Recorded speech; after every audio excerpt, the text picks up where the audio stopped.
खबर बरेली से। राष्ट्रीय सेवा संघ के प्रदेश महामंत्री सोनू ठाकुर के नेतृत्व में संगठन के पदाधिकारी व कार्यकर्ता शनिवार को एसएसपी कार्यालय पहुंचे। उन्होंने वन मंत्री डॉक्टर अरुण कुमार सक्सेना के भतीजे अमित सक्सेना के खिलाफ गंभीर आरोप लगाते हुए एसएसपी कार्यालय में शिकायत की। क्या नाम भैया आपने? मेरा नाम सोनू ठाकुर है। क्या मामला है आपके साथ? आज जो कप्तान साहब से मैं मिल रहा हूँ, आप जानते हो हमारे यहाँ वन विभाग मंत्री हैं अरुण कुमार जी, उनके भतीजे हैं अमित सक्सेना। कुछ दिन 2 दिन पहले उनके यहाँ, उनके दोस्त के यहाँ एक दीपक नाम का लड़का ही जॉब करता था वहाँ पर, तो कुछ तनख्वाह को लेकर लेन देन का मामला था।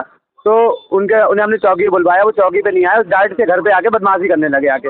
तो उसे चौकी पे बुलवाया गया, वहाँ उनसे बात हुई, वहाँ उन्होंने पैसे 10,000 रुपये ले लिए और फिर उसके बाद फैसला भी नहीं किया और वहाँ से चले गए। फिर इन्होंने प्रेमनगर थाने में कंप्लेंट दी, मेरे नाम भी उसमें अटैच की, जबकि मेरा कोई मतलब भी नहीं था, पैसों का लेन देन इतना था, खाली मैं सिफारिश में गया था। एक गरीब आदमी की सिफारिश में अगर जाना इतना बड़ा गुनाह है कि मंत्री जी के भतीजे को इतना बुरा लग गया कि रात में मुझे फ़ोन करके माँ बहन तक की गालियाँ और जान से मारने की धमकी देने लगे। ठीक, उसके बाद ये बताइए, एक गरीब आदमी की अगर मैंने क्या गलत गुनाह कर दिया था जो मुझे उन्होंने गाली बकी जान से मारने धमकी देना दे रहे हैं।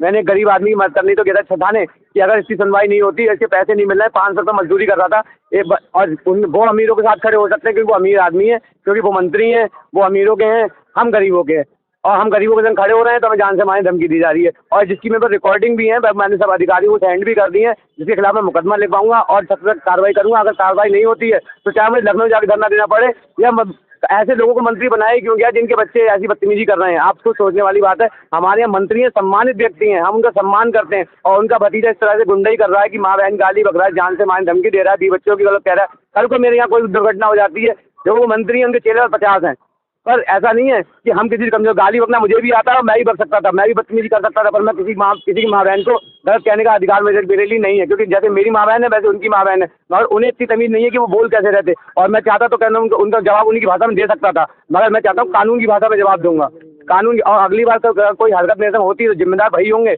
और ऐसा नहीं है मेरे से कभी सांसद जी, कभी भाजपा के नेता ऐसे लोग हैं जो अपनी सत्ता का बिल्कुल दुरुपयोग कर रहे हैं, उन पर योगी जी का ध्यान ही नहीं है कि वो लोग कुछ लोग बदमाशी दिखा रहे हैं, कोई जमीन पे कब्जा कर रहे हैं, कोई कुछ कर रहा है। हम भी भाजपा में ही हैं, हम भी भाजपा के समर्थक है, कोई दुश्मन नहीं है, मगर क्या गरीब होने के, हम गरीब हैं, हम गरीबों के साथ खड़े होते हैं, इसलिए हमारे संग ऐसे काम होता है कि हमारी धमकियाँ दी जाती हैं जान से मारने की, घर से उठाने की। और ये तो इतने बड़े बदमाश तो हो नहीं गए हैं कि प्रजातंत्र है कोई, ये तो है नहीं कि मंत्री बन गए, विधायक बन गए तो तुम बदमाश बन गए, किसी को फोन कर धमका दो, कहो मैं नशे में था, मेरे से गलती हो गई या ऐसा हो गया। ये कोई बात बनती नहीं है। और इन्होंने जो काम किया है इस पर एसएसपी साहब को संज्ञान लेके कार्रवाई करनी चाहिए, कि कई बार जेल भी जा चुके हैं इन्हीं हरकतों की वजह से। इसको पैसे आ रहे थे कितने? इनकी तनख्वाह थी लड़के की, ये अपनी तनख्वाह मांगने गया, इसे बंद करा कमरे में, जिसकी वीडियो तक है, जबरदस्ती स्टैम्प लिखवाया गया इससे। ठीक, गरीब है बेचारा, उसे तुमने दबा लिया, धमका लिया, इसके घर पे जाके बदमाशी दिखाने की, बहन बेटियों से बदतमीजी करी, बहन बेटियों को गाली बकी। उसकी जब मैंने उसकी वजह पर मैंने चौकी में शिकायत की, फिर चौकी पे आया, चौकी पे उन्हें अमित उनकी धमकी देने लगा कि मैं मंत्री जी का आदमी हूँ, ये हूँ वो हूँ। उसके बाद में मंत्री जी के खुद स्वयं भतीजे का फ़ोन आता है मेरे पास, रात में 12, 10, 6, 7 कॉलें करते हैं और धमका रहे हैं मुझे कि ऐसा। धमकी देने के लिए मैं दे सकता था, तो मैं धमकी नहीं दी, मैंने कानून का सहारा ले रहा हूँ। कानून अगर नहीं सुनेगा तो फिर परिवार में जब बात आएगी तो लड़ना हमारा राजपूतों का काम है, हम लड़ना भी जानते हैं, मरना भी जानते हैं। क्या नाम है आपका? मेरा नाम दीपक है। कहाँ के रहने वाले हो? मैं मणिनाथ लेखपुर। क्या मामला है, किसके काम कर रहे थे? मैं दीपांशु श्रीवास्तव के यहाँ काम करता था, सोलर पैनल, वहाँ मैं लीवरगिरी का काम करता था। तो वहाँ पर मैंने कहा हिसाब कर दो, 1 महीना 10 दिन होगा, तो उनने पैसे के लिए हिसाब नहीं करा मेरा। ठीक, बोले नहीं तू मेरे पास काम करेगा। ठीक है, मैंने की कोई बात नहीं, मैं काम पे पहुँचा दूसरे दिन, तो इनने माँ बहन की गाली बकी, माँ बहन की गाली बकी। बोले तू 1 मिनट 20 मिनट पे लेट हो गया, इस पर मेरी रिकॉर्डिंग भी है मेरे फ़ोन में। 1 मिनट 20 मिनट, 10 बजे जाता हूँ और 10:20 पे पहुँच गया मैं। ठीक, 10:20 पे पहुँचा, तभी वहाँ पर जाके इनके काम पे पहुँच गया, गाली दी इनने, माँ बहन की गाली देने के बाद में वहाँ से चला आया।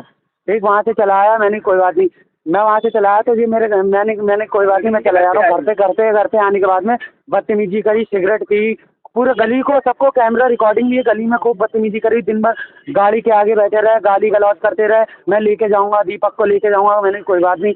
ठीक, मैंने 10,000 रुपये इनसे शादी में लिए थे, वो मैंने चौकी थाने में मणिनाथ चौकी में दे दिए थे, पुलिस वाले नहीं थे और ये सब लोग साथ में थे, ये लेके तुरंत गाड़ी स्टार्ट करी, चला गया। फिर इनने मुझे फ़ोन करा, बोले काम पे आएगा या नहीं आएगा, तो मैंने कि मैं तो नहीं आ पाऊँगा, आपके पैसे दिए। तो बोले क्या नाम है, काम पे नहीं आएगा। मैंने जो झूठी FIR लिखवाई 3 दिन में, मतलब वो क्या बोलते हैं स्टाम्प पेपर झूठे लिखवाए थे, मेरे पास वीडियो भी है। स्टाम्प पेपर पे झूठे इनने मार तोड़ के 6-7 लौंडे इकट्ठे करे, इनने धमके चनकटे मारे, बोले यहाँ बैठ, नहीं काम करेगा तो मैं तेरी FIR दर्ज, 10,000 रुपये तो आ गए हैं।